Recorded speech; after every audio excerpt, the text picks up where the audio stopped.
Regularly scheduled programs will not be seen tonight so that we may bring you the NFL football game live and in color. It began last September for 28 NFL teams. 26 have fallen, their missions unaccomplished. And now only 2 remain in the quest for football's holy grail. The Super Bowl trophy is the prize. The San Diego Chargers and the San Francisco 49ers, the teams.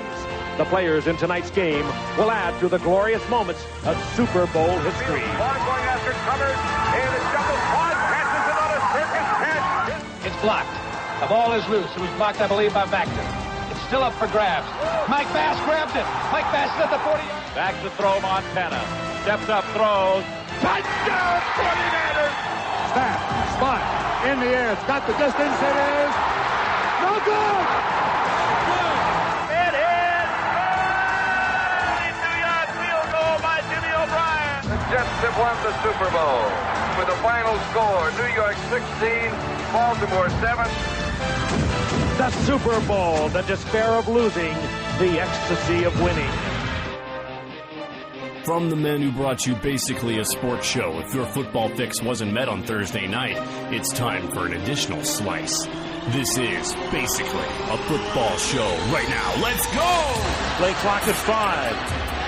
Pass is intercepted at the goal line by Malcolm Butler. Unreal. Malcolm Butler, who almost made the phenomenal play that wound up in Percy's arms. There are flags on the field for celebration. Amazing. They try to pick play, Al. They tried to go here, but he beats them to the punch. And I'm sorry, but I can't believe the call. Me neither. I cannot believe the call. You've got Marshawn Lynch in the backfield, a guy that's been borderline unstoppable in this part of the field. I can't believe the call. Ladies and gentlemen, football fans, we've come to the end. Super Bowl 49, and you know what? It's probably one of the better Super Bowls of all time, or at least of recent memory. I'm Zach, along with me is Greg. And Greg, 2 number 1 seeds, generational team, the best defensive team in the league, going for a repeat. We got a hell of a game on our hands. I never thought it had the urgency of like a classic, like Steelers Cardinals Super Bowl, or you know what I mean.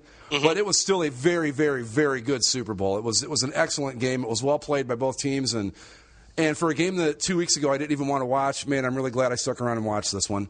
Well, let's get right into it. We'll start in the first quarter. Not a terribly interesting quarter. Actually, a very fast quarter. Yeah, really shot right by. The Pats' game plan was obvious early. Quick and short passes, and Seahawks' game plan was obvious too, trying to set things up with a run. And the Patriots, they took up the majority of that first quarter with a long 13-play drive, and Tom Brady comes under pressure and throws a kind of inexplicable pass. You never see Tom Brady make a throw like that. Hadn't seen him make a throw that bad, and I don't remember how long. That was a Brian Hoyer, name another bad quarterback in the league. That's not a Tom Brady, Peyton Manning, Aaron Rodgers level throw. I don't know what he did there. It was pretty bad, but intercepted in the end zone by Jeremy Lane, who's injured on the play, gruesomely so.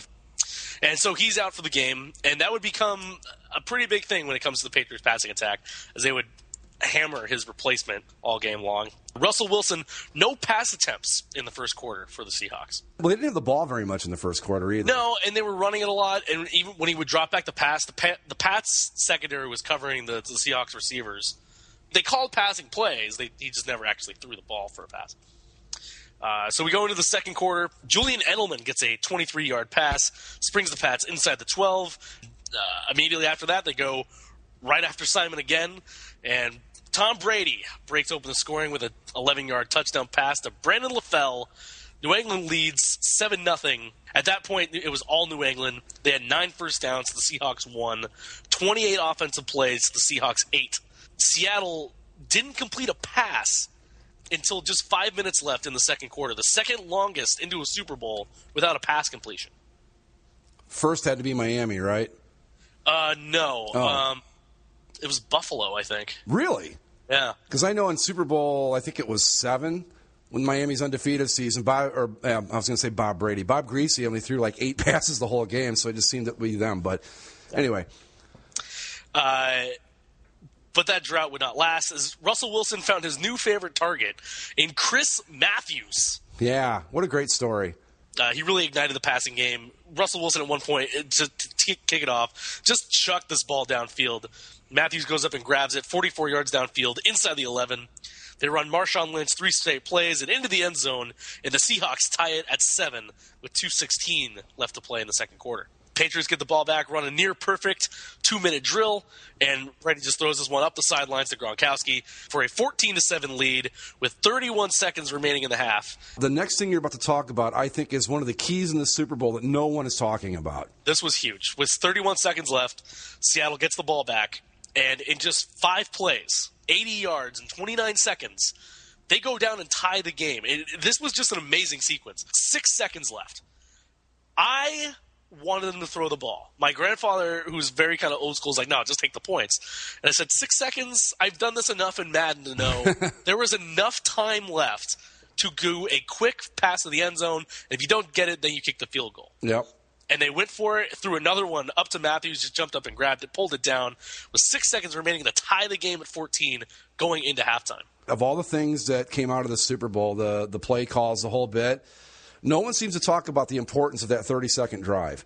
That was it was huge in that game. If it's 14-7 or even 14-10, it's a completely different ball game. Mm-hmm. New England is completely in control. We're going to beat up on Pete Carroll here in a little while, but I thought that was a great call to go for that pass. That was – it's just so funny to see how Pete Carroll handled this drive, and you compare it to how they ended up the game, and you just – it bogs your mind.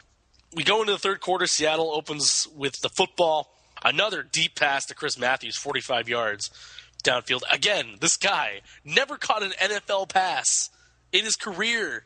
Opening drive stalls for a field goal. Seattle takes the lead 17-14. Patriots get the ball right back, and Tom Brady makes another kind of just bad throw. And it's intercepted by Bobby Wagner. And Seattle turns that around. Another touchdown throw to Doug Baldwin. Little help by the referee with a pick in the end zone. Yeah, that was a nice play by that ref. And Seattle goes up 24-14. It looks like Seattle's kind of right of the ship here.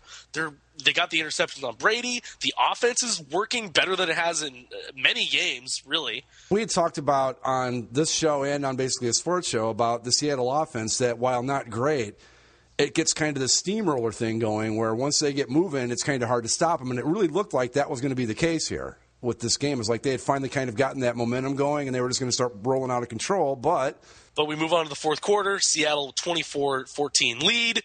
And Tom Brady does what Tom Brady does. Works it down the field, gets a touchdown pass to Danny Amendola for a 24-21 lead with just under 8 minutes remaining.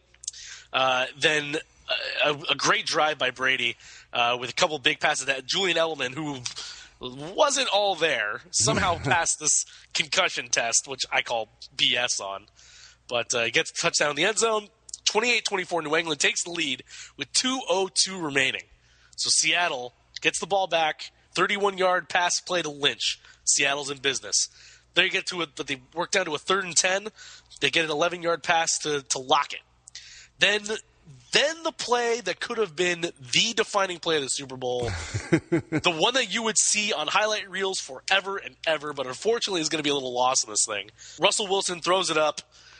It's deflected by Malcolm Butler. The ball, still up in the air, comes down, hits Curse on the leg, hits off his hands. He kind of grabs at it, holds it down, and he makes the catch at the 5-yard line. Every New England fan in existence at that point was going, you can't be serious with this. It's going to happen to us again. I could just imagine any Patriots fan, their life is flashing in front of their eyes. Just no. If Seattle had gone on to win their last 3 Super Bowls, you had the Tyree helmet catch. Mm-hmm. Then you had the Mario Manningham catch that was a pretty incredible catch. Now, it wasn't the circus catch that Tyree or Curses were, but still a fantastic catch that ended up costing the game, and then this. And when I saw Curse make that catch, I thought, this is crazy. The odds of this happening to this team 3 times have to just be astronomical. There's about 42 seconds left, I think. Very next play, they hand it off to Marshawn Lynch, sprints 4 yards, gets taken down right at the 1-yard line. And then this is the game. It's 2nd and goal at the 1. The time is just ticking down. Nobody's taking any timeouts. Bill Belichick is trusting in his defense. Well, first, I guess, what do you think about that? Just letting the Pats letting the clock wind down? I didn't understand that at all. The cameras are on, and we're all waiting for him to call the timeout, and he just lets the clock run. And I thought, dude, they've got the ball on your half-yard line. You've got to do something. And then you heard the announcers and everybody thinking they're just going to let him score. But why? I never understood that line of thought. Why would you intentionally let a team take the lead on you? The logic is that you get more time. You get more time, and you've got Tom Brady who's pretty good at that stuff. But but you have to assume that you're going to make it all the way down the field. Right, and just Bill Belichick just standing there, just kind of almost like frozen, like he didn't know what to do, and that just was I'd never seen that before either. But it's almost like he knew what was coming. So 2nd and goal from the 1. Marshawn Lynch has been having a great game. He just ran 4 yards, a 4 tough yard, and they line up with an empty backfield. Not even the threat of a run. Russell Wilson drops back, and jumping the play like he had seen it 100 times before, rookie Malcolm Butler intercepts the ball right on the goal line, and Seattle gives the ball to the Patriots with just a few seconds left. On the 1, there's still the improbable them getting the safety. I'll tell you something. I think had they stayed on the 1, I think Seattle gets that safety because I do too. I don't know how they would have gotten out of the end zone. Seattle put all 11 guys on the center, and they're all just itching to jump on this thing. And I forget who it was. I think it was Bobby Wagner. No, it was Bennett. Bennett jumped off sides. Yeah, that's right. Michael Bennett jumped off sides, just jumped a little too quickly, and the Patriots jumped into him to make sure that they got it. So they get the 5 yards. That's that. Weird way to end the game. A Super Bowl of all things with a brawl. Yeah, and it was unfortunate. I think that Seattle could have probably shown a little bit more class, although I will say this, in their defense, after seeing what had just happened to them, you can't blame them for being a little bit frustrated because they were literally sizing up their 2nd Super Bowl ring just to watch it go poof. The confetti falls, and the New England Patriots are the Super Bowl champions. I don't know if it's so much New England Patriots Super Bowl champs as much as it is Seattle Seahawks Super Bowl losers. There's certainly a lot of people that feel that way about it, but you can't take away what Brady did in the 4th quarter with the 2 touchdown drives. So, did the Seahawks screw themselves a little bit? Absolutely. But what happened. And to talk about the play for a second, a lot of people are calling it the dumbest call in the history of pro football. Believe me, I've been a Cleveland Browns fan. I've seen worse. But I understand the logic of passing on 2nd down in that position. I get. I thought it was a smart move. But not that pass. Not that pass, though, because here's the thing. And you think about this, you're in 4 down territory. If you're going to try to catch the Patriots napping on a pass play, 2nd down is probably your best bet. Because let's say you do run Lynch on 2nd down and he doesn't get it. The odds of passing at that point increase significantly on the next 2 plays, and it makes things a little bit different. But to run a slant route in a jumbo package like that over the middle, I mean, there was just nowhere to put that ball. If you're going to do that, I mean, you have a newfound weapon in Chris Matthews. Big, huge guy. Right. Throw a fade to the corner. Throw it where there's no chance that anyone else except your guy is going to grab that football. Run a read option. I mean, even if you want to take a shot at the pass, have Lynch lined up next to Wilson. Exactly. That was the other thing that was flabbergasting to me. Like, do a play action. Do a rollout. Do a read option. Well, you know what? Do something to get the Patriots kind of second guessing whether you're going to hand it off to one of the most powerful runners in the league. Again, I wouldn't have blamed them for throwing, but the choice of the pass is what gets me. I just, man, how many Madden games have you played where you've tried to throw a slant on the 1 yard line and gotten picked off just like that? Too many. Yeah. My don't do it. graveyard of broken controllers can affirm to that. Exactly. That's just not a play you run in that position. Again, I don't blame them for trying to throw a pass there. That's not a problem. But, wow, just not a good call. And give Malcolm Butler credit. I mean, he like you said, he jumped all over that. He jumped that like he had seen it a million times. And my understanding is that he had been watching a lot of tape. That's how guys that are free agents or whatever, that's how they stay on teams. They outstudy, they outprepare. And that's how they managed to keep a roster spot. And it worked out for him. A great play by the kid. And that's another thing I wanted to bring up, too. That wasn't the only great play he made in that game. He made a couple of other really nice pass defenses, too. So he did a really nice game for himself. Nobody will remember who he is next year, but, hey, enjoy it while it's here. Yeah. Well, Tom Brady gets the MVP. Super Bowl record 37 pass completions. You don't see a lot of 37 completions and a win usually, because that usually means that you're behind and throwing a lot. I think he was the first quarterback to actually win a Super Bowl by throwing more than 50 times in a game. with the win, Tom Brady wins his 4th Super Bowl. He ties Joe Montana and Terry Bradshaw with 4 Super Bowl wins. Bill Belichick's win ties Chuck Noll for the most Super Bowl wins by a head coach with 4. So now we have the conversation of, is Tom Brady the best quarterback of all time? No. Is he in the discussion? Sure. But my argument for Joe Montana will always be that, first off, Montana did this when you could still play defense in the NFL. So that's my argument. Is he the best of his era? Again, I know nobody likes the rings argument. I don't like it any more than anybody else does. But at some point, when you've got all things being equal, something has to come into play to make the difference. And I guess if you're going to go that route, then yeah, I say give him the best of the era because what he's done over the extended period and all that. So sure. But best of all time, no. You can't say it's the best of all time because everything's so different. Even from 1989, Montana's last Super Bowl till today, we're playing a completely different game of football at this point. And the other thing that people will put in Brady's favor is the salary cap era, where back then you could just have the same team go out every year and you could pay guys as much as you wanted. The other thing that I'll put in Joe Montana's favor, the 0 interception. Joe Montana had 11 career touchdown passes in the Super Bowl, was 4-0, never threw an interception. I think that's the most important stat, is the 0 interceptions. For as great as Tom Brady's been, for all of his wins and all the success, I don't know exactly how many interceptions he has. 2 in this game, I know for sure. 0 for Montana. Right. But I think the more interesting argument now is, especially with all the allegations against them, Bill Belichick, greatest coach of all time. I say yes. To keep a team as competitive as he's kept that team over the past, what's it been, 15-some years now? Mm-hmm. That's pretty impressive, cheating or not. I mean, even if you're cheating, you still got to be pretty good at it to pull that off. Because at the end of the day, you've still got to have the personnel, even with the cheating, you still got to have the personnel to be able to execute your cheating game plan. So there's that, I suppose. Tom Brady added to his records for completions and passing yards in Super Bowls. Brady now has the pass completions, touchdown passes in the Super Bowl. Longest punt in the Super Bowl was by the Seahawks punter, Ryan Allen. So congratulations to him. What was it, like 64 yards or something like 64 that? 64 yards, yeah. Records tied. Tom Brady tied with the most games played, most Super Bowl games. He tied with Mike Lodish of the Bills and Broncos. Okay. Brady, the only quarterback, of course. Brady tied for the most wins with Bradshaw and Montana. Ties Joe Montana in MVP awards with 3. Most wins by a coach, most games by a coach. Again, Bill Belichick, both of those.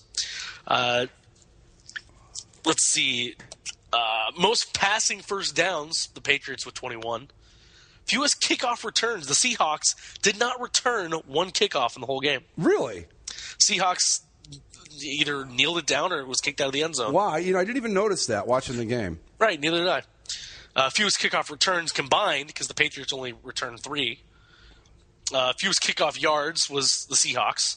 Obviously. Again, they didn't return any. And fewest kickoff return yards for both teams, only 49 kickoff yards by both teams combined. Wow. Records tied for teams. The Patriots, 8 Super Bowls.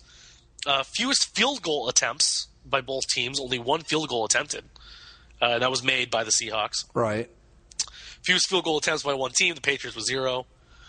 Fewest first downs rushing in the game. The Patriots only had 1 rushing first down in the whole game. No rushing first downs by the Pats. 0 fumbles by either team. Just the 3 interceptions, the 2 by Brady and the 1 by Wilson there at the end.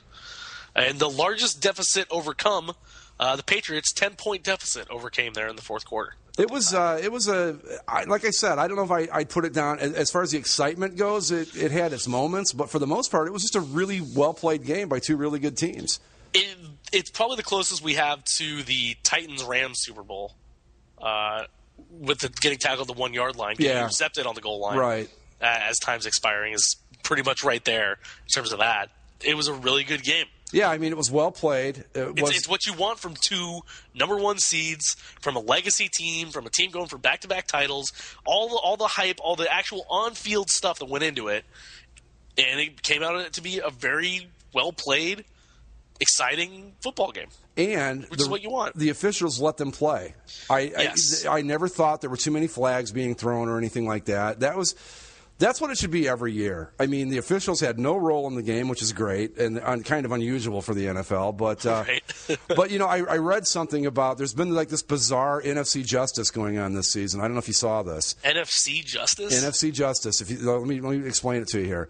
The Lions get screwed on a call and lose to the Cowboys. Okay. Cowboys go to Green Bay. They get screwed on a call, and the Packers win. Packers go to Seattle. They collapse. Seahawks win. Seahawks go to the Super Bowl, and then they get screwed right at the very end. So I guess and somewhere in some universe, there's a Detroit Lions fan going, justice has been served. But yeah, it's just like every game in the NFC playoffs, including the Super Bowl, every NFC team, there was something in it that you go, wow, if this hadn't happened, what if? And we got it even with the Seahawks here at the end. Yeah. Well, the Seahawks, justice so much is just odd. At least the Seahawks will be winners in Nicaragua. And in Africa. Yes, and in parts of I know there are kids in the world right now that think the Buffalo Bills are one of the greatest teams of all time. It's just that's so true. Then they come over here and they go, "What? Wait a minute!" Wait, that's incorrect. Yeah, I am a very big Buffalo Bills fan. We have a tradition of winning. We've won 4 Super Bowls. I don't understand this, but what do you think about the whole Brady legacy and all that? What are your thoughts on it? I think he is the most successful quarterback of all time. Okay. He's not the best quarterback of all time. I got to think it's coming towards an end, isn't it? That's the thing, is Patriots fans, if we have Patriots fans that listen, enjoy every minute of this. Because as soon as Brady leaves, Belichick's going to leave soon after, I would imagine. This thing could come crashing down pretty quick. And you go back to being the terrible Patriots that you were before. That you have been for all of my life except for the last 15 years. Right. But anyway, I thought it was a really good Super Bowl. I'm surprised. I didn't think the Patriots would win, especially when Seattle got rolling there in the third quarter. Right. I thought, here we go. Mm-hmm. And I just want to say this, too. Had you picked the Patriots to win, you'd have gotten the score exactly right. Did I say 28-24? Yeah, you said 28-24, but you had the Seahawks winning. Yeah. Oh, really? Yep. Well, damn me. Madden got it exactly correct. Really? Yeah, they had their simulation that they do every year, and they got it 28-24 New England. No kidding. Yeah. Wow. Huh. Well, go me, I guess. Yeah, you just missed the team, but other than that, you got it right. But like I said, when we made the predictions, the Seahawks had plenty of chances to win that game, though. Yeah. Like you look at how they go for it all at halftime, and they tie it. It's like, okay, well now they got momentum. Then they come out in the third quarter and they're kicking the crap out of everything. Yep. And then they go into the fourth quarter and they slip a little bit. They let the Patriots back into it, and then they get a gift in the curse catch. And they get down to the 1 yard line and screw it up. So I just can't. Again, I don't blame them for trying to passing play, but for God's sakes. Well, but did you hear Pete Carroll's reasoning afterwards too? He was taking the bullet for his offensive coordinator. It was as simple as that. So did you hear his offensive coordinator? No. He was blaming Lockett, the receiver. He said he didn't drive his defensive back far enough into the end zone to set the pick. The other thing is, Russell Wilson's not getting enough blame on this pass. No, not at all. If he throws that thing back shoulder, that's a touchdown. You look at the angle, and maybe you don't see Malcolm Butler coming around the other guy, but you make the safer plays to make sure that it doesn't go where more guys can put their hands on it. I really didn't care who won, but part of me was pretty happy to see Russell Wilson throw an interception to end the game, because if he throws a touchdown, then my God, we're never hearing the end of it. I mean, once you saw some of the plays that you see in this game and just the things that go right for them, like, honestly, the Patriots dominated the first half, I think. Oh, absolutely. And they definitely won the fourth quarter. So the only quarter where Seattle was better was in the third quarter, but then they ended up taking the lead after all that, right? I think it's firmly cemented that Russell Wilson's the luckiest quarterback in football right now. Absolutely. Right? No question about it. Like that freaking 2-point conversion against the Packers in the NFC Championship. Trying to make it sound like they planned it that way when he threw that lollipop and the guy just happened to be standing there. Come on. I think this is the offseason where they have to start paying guys. I think Wilson's up for a quarterback or for a contract. Wilson's up. Lynch is up. Sherman's up soon. This thing could crumble just as fast as it came about. Well, we talked about it last year that this was going to be a thing where they better enjoy it while it lasts, because they've got a lot of contracts coming up, and now we're here. So we'll see how it goes. But they can't pay all those guys. You know, you got Sherman's going to have the surgery in the offseason, so we don't know what he's going to be. I mean, I don't know that it'll, you know, a Tommy John surgery to a cornerback in the NFL. I don't know if it's that big of a deal, but you never know. That's interesting, right? Tommy John surgery? Yeah. Like, he's not a starting pitcher for the Mariners. Like, here's the thing, too. Do you give Wilson and Aaron Rodgers, Drew Brees, Peyton Manning, Tom Brady type contract? I don't know if I do. Russell Wilson? Yeah. I mean, he's had some real. No, but you know what? You know what this just reeks of? Joe Flacco. Where Joe Flacco he's a decent quarterback, but he gets a lot of help, a lot of luck. Just kind of things seem to work out for him when it comes to the playoffs, and he wins the Super Bowl. And so now he wants to be, I'm elite. I'm elite Joe Flacco. Okay. It's like, well. But that's the thing. I don't know if I'm Seattle. Do I lock up that much money in a quarterback that, yes, he's won a Super Bowl for you. Yes, he's been successful. But is he really a guy that you think is worth that kind of investment? That's my question. He's not he's an okay passer. He's a good runner. But overall, he's not in the Aaron Rodgers, Peyton Manning, Tom Brady, Drew Brees, level of quarterback. What he needs, what he needs? A Colin Kaepernick contract. Yeah. The same thing could happen with Russell Wilson that happened with Colin Kaepernick, right? Sure, absolutely. Where things are going so well for you right now. What happens when people can stop you? Like we said, he's kind of lucky. What happens when you end up on the other side of those luck? When guys can contain you? Well, not to mention, what happens if Marshawn Lynch goes elsewhere? It's one thing when it's Marshawn Lynch, you've got to watch both of them. But when it's just your average run-of-the-mill running back there, defenses are going to be able to key on you running a little bit more because they don't have to worry about him now. And that's partially what happened to Kaepernick, too. Yeah. Frank Gore has become nothing. Yeah, he's kind of, reverted back to average, and look at the difference. But that's the thing, because he's going to want Rodgers, Manning, Brady type money, and I just don't think he's worth it. Now, that's not to say he's a bad quarterback or anything like that. I'm just saying if I'm the Seattle Seahawks front office, I don't know that I'm ready to make that huge of an investment in this guy. I just don't know that I would do that because it's going to hang you up in a lot of different places. So you better be able to go out and make the draft picks again and get maximum performance out of these guys while you've still got them cheap. Because otherwise, you can turn into the St. Louis Rams pretty damn quick in this league. Doesn't take long at all. What do you think of the season overall? Now that it's done, we can kind of give a review. Oh, not a great season. I didn't think so either. It was all right. I mean, I don't know if all the off-field stuff was tainting the on-field product for me in terms of like looking back on the season as a whole. Yeah. But I don't know, like even the on-field product. I mean, we had the NFC South existed. The playoff races weren't great. No. They all kind of fizzled toward the end. Yep. The AFC really fizzled. There wasn't a whole lot going on. No. I mean, I think of like the division winners, like the Steelers kind of came out of nowhere. The Bengals were leading and then fell into the wild card, and they weren't great. The Ravens weren't a great football team either, but they somehow made it into the playoffs. The Broncos were just kind of there. Yeah. And then in the NFC, you had some good stories in the NFC. You had, the Lions making something of themselves and the Cowboys finally getting back into it. But the Eagles fell off and the Giants were bad. And 49ers weren't great. They fell off. The Cardinals were the best team in the NFC, but nobody was talking about them.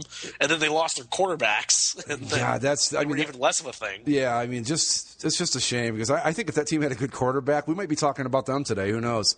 Yeah, true. I mean, if Carson Palmer was healthy, that team would have made something of themselves, I think. Yep, I agree. But yeah, I think as a whole, with the off the field stuff, which was obviously a bigger minus than any positive the on-field stuff could provide. Yep. The on-field stuff still wasn't great. The Super Bowl ended up to be fantastic, and a couple of the playoff games are pretty good. But as a whole, I'm going to consider the season like a minus. Yeah, I do too. Especially when you think of comparing it to the college football season, what a rousing success the playoff was, and just how We had, and again, of course I love it because it was my Buckeyes, but the number 4 seed comes through and wins. It was all this excitement. And I think if this season showed anything, and again, we love all kinds of football. We do a show about football right. a week. But I still, if I had to choose between the two games, if somebody told me that you had to pick one version of football to stick with the rest of your life, I would pick college. Absolutely, so would I. NFL, it's more technically sound. It's bigger, stronger, and all that. College football is just better. It's just more in terms of an entertainment product. Exactly. It's just you want to be entertained at the end of the day, and that's what college football does better. But it was a season that was just a season to me, and the off-field stuff that hurt it a lot. Yeah. But really, we kind of need some new blood in here. I think that's one of the big issues. Yeah, you brought it up in the thread. We've talked about it where the AFC is just it's the same old. Yeah. Same old. I mean, the Patriots, great. They played the Colts in the championship game. Who knew? The Broncos, the Steelers, the Ravens. Oh my! Well, that's the thing. I didn't even realize how really one-sided it had been in the AFC pretty much all along until I put that post up. I went, Jesus. No, it's been a while. Yeah, and but it's just we need some new blood. The last time I can think of anything being truly different in the AFC was when the Raiders went to the Super Bowl in 2002. Yeah, and it's pretty much been the Broncos and Patriots and Colts, yeah, Steelers. And it's just we need some new blood. I mean, I don't know what you do to fix that, but it would sure be nice if next year we're here talking about, like we go into the playoffs and we're talking about the Falcons and I don't know, the Vikings. But see, the thing is, it's not. Because you look at the teams as they're currently constructed right now, all across the league. The Patriots are going to be just as good next year. Yep. Assuming that Peyton Manning is coming back, then the Broncos are probably going to make the playoffs, probably going to win the division. The Steelers are going to be the Steelers. The Ravens are going to be the Ravens. And the worst part is that you don't like the teams, even the teams that are not at the Bronco Patriots level. You don't look at them and go, yeah, they're getting closer. Right. It's like the only teams you get to see like on the bottom. I hope like hell that Buffalo finally makes that jump next year because their defense has been great. They get Rex Ryan in there. I hope they can make something of themselves and give the Patriots a challenge for that division. Right, or Miami for that matter. Same with Miami. Yeah. The Jets, they're a team that's supposed to be right there. The Jets, they got a ways to go. But that's my point. It's like there's not even the Ravens are going to be next year exactly like they were this year. Mm-hmm. Just good enough to win 10 games and not good enough to do a whole lot else. It's going to be the same thing with the Steelers. You can't look at anywhere in the NFL landscape and go, this is a team that's on the rise. Maybe the Cardinals fall off. Yeah, but maybe the Cardinals they need a quarterback. Yeah, I mean, if they get a decent quarterback, then they're on the rise. But the 49ers, Fitzgerald might be leaving there soon too. Yeah, and then you got the 49ers who are going to just absolutely fall completely apart because it's going to be more of the same next year, more than likely. And I think we just get tired of the same old teams every year. Is what it is. Before we close out, the MVP of the National Football League, Aaron Rodgers? Yeah, I agree. No, when I got the notice on my phone, I was like, Aaron Rodgers? Yeah. He won the MVP? Honestly, I don't know. He had a really good year. At home. But he wasn't an NFL MVP this year. I honestly, honestly, if there of the quarterbacks in the league this year, I would have given it to Brady over Rodgers. How about Andrew Luck? Andrew Luck, yeah. I mean, you're talking. Okay, here's the thing too. This is what we're talking about. Is it most valuable player or is it best player? Well, I don't think Rodgers was either one in that case. But the point being, if you take a single best player.